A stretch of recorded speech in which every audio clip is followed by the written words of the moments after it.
Hi again, everyone. I apologize in advance for making you watch an extended version of the instructor video I typically play for my classes each semester. But this semester is a little unique for me, and I alluded to this in the previous video, but I'm pregnant and I'm due with my second child this March. So because of that, I wanted to share some additional information with you, not only about that, but especially about how I expect my pregnancy and the birth of my second child to possibly impact our specific course this semester. And I'd like to just be as transparent as possible up front so that you can make sure you plan accordingly too, and you know what to expect and nothing surprises us this semester, so we can all go through English 101 and have a terrific semester together. So that's really what these next few minutes are going to focus on in this video.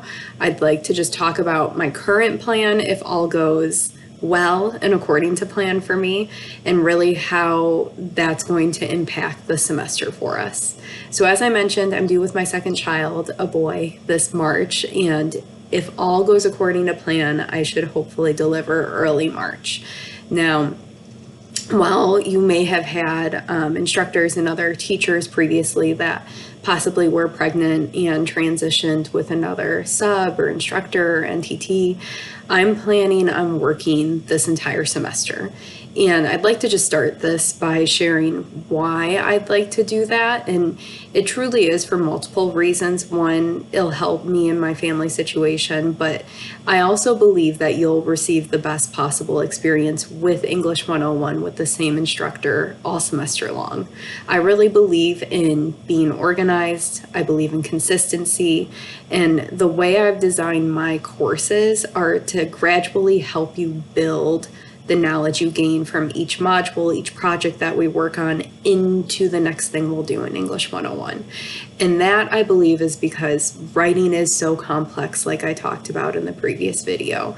And to help break down that complexity, to help you build on things you've learned, things that you've invested time and effort in, I think it's really important to give you opportunities to see how things gradually work together and help you create larger projects towards the end of the semester.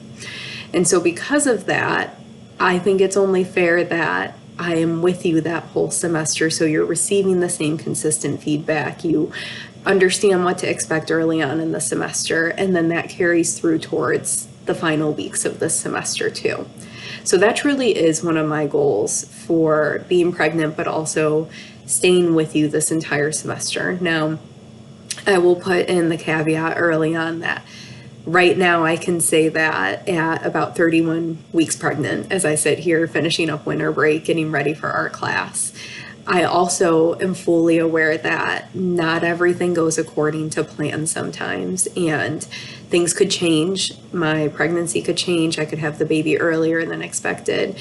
And if that happens, the big thing I want to emphasize now is, one, I will communicate with you and keep you posted on everything. I plan on not only touching base with you weekly anyway, like I do in all my courses online, but I will also update you on how everything's going with me, if things change, if my plan changes, anything like that. I've talked with a couple other people at Lincoln Land as well in terms of being available to touch base with you while I am out, which kind of leads to the next thing I want to talk about really briefly, is just what to expect once I actually have the baby for our specific class. So as I mentioned, early March is my goal. I'm going to try to make it as far as I can to that point. And if I do, if you look at our course schedule, ideally we should have just wrapped up the second module of the course, our narrative project, and we'll be transitioning into our our fourth module, excuse me. We'll have wrapped up, I'm going to backtrack. We'll have wrapped up our third module, our second project, the narrative project, and be moving into the fourth module at that point, which is our third project, the academic article. And so really, that is the halfway point of the semester. That'll actually be right around spring break if I can make it to my due date. And that would be a great time for you to hopefully have submitted your second major project and then be starting our next module. So if all goes according to plan and I can make it to that point of the semester, my goal is to go to the hospital, give birth and whatnot, and be out of reach, be out of the office for about a week to a week and a half while I'm with my new baby.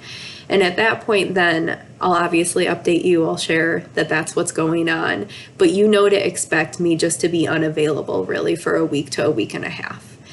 I also am hoping that if we can make it to that point, the academic article is the first time we'll truly be talking about academic research too in our course. So one of the librarians will actually be touching base in the course anyway at that point to help us with research, and they can get you started a little bit more with that process. So you still have someone to contact at that point of the semester. But then after about a week, week and a half, my plan is to come back into the course to let you all know how everything's going, and then really to be actively available to help you succeed with English 101. So again, that's my plan as of this point. The big thing I can promise you is that I will be very good at communicating how everything is going and be available up until I have the baby. So my big advice for you is, one, if any of this is concerning to you, if you have questions about anything related to this, because maybe this is the first time you've had someone that will have to step out of the course for a little bit and knows that ahead of time, please reach out to me now. I truly am someone who is happy to talk with you, happy to answer questions, and I will always get back to you. Usually 24 hours, maybe a day and a half, depending on how busy it is in the semester, but I will always follow up with you. Email is best. I try to check that as often as I possibly can throughout the day. But you can also call my office phone at any point and I'll get back to you as well that way. So one, reach out if you have concerns, questions, just want to know more about any of that.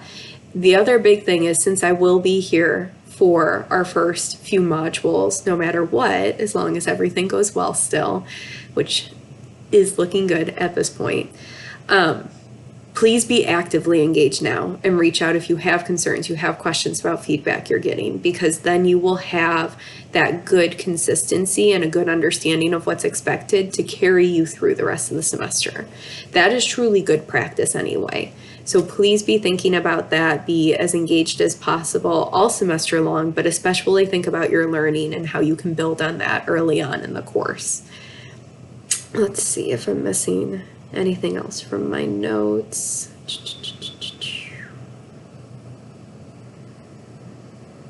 No, I think that's all the big things. Right now you've got office hours on the syllabus, and I'll be actively available with that again until I let you know that I'll be out of the office for about a week, week and a half once I have my child. At that point, when I come back into the course, I'll update you if anything changes. So if office hours need to change, if email is just the best way to contact me, I'll be sure to kind of let you know the expectations for the rest of the semester based on how everything goes for me. So that is my plan. Thank you again for taking these extra few minutes to listen to that. I just want to give you as much insight and information up front. So if you have concerns, now's the time to reach out and talk with me. Otherwise, I really am looking forward to working with you all semester long and to seeing you succeed in English 101. So thank you again. Have a wonderful rest of your day, and don't hesitate to contact me. Bye.